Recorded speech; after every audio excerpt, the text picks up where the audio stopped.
Hello மக்களே, இந்த காணொளியில் இன்னைக்கு நம்ம என்ன பார்க்க போகிறோம் அப்படின்னு கேட்டிங்கன்னா, நம்மளோட இருளா பழங்குடி மக்கள் அவங்களோட இறந்த முன்னோருக்காக சமைக்கக்கூடிய ஒரு உணவை பற்றி தான் இந்த காணொளியில் பார்க்க போகிறோம்.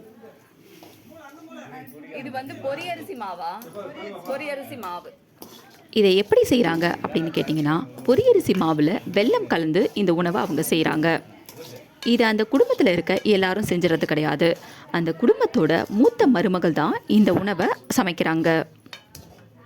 இந்த செய்முறைகளை குடும்பத்தோட பெரியவங்க அந்த மூத்த மருமகளுக்கு சொல்ல சொல்ல அவங்க தான் இந்த படையலுக்கு தேவையான விஷயங்களை செய்கிறாங்க.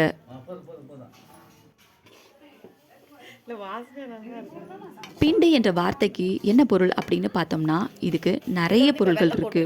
பொதுவாக இது பிண்டம் அப்படின்னு அழைக்கப்படுது. பிண்டம்னா என்ன அப்படின்னு பார்த்தோம்னா, உடல் அப்படின்னு அழைக்கப்படுது. திரட்சி, புள்ளி, துளி இது மாதிரியான நிறைய பொருட்கள் இந்த பிண்டு அப்படின்ற வார்த்தைக்கு இருக்குது. இதுக்கு மேலே என்ன அப்படின்னு பார்த்தோம்னா, இது ஒரு பெயர் சொல்.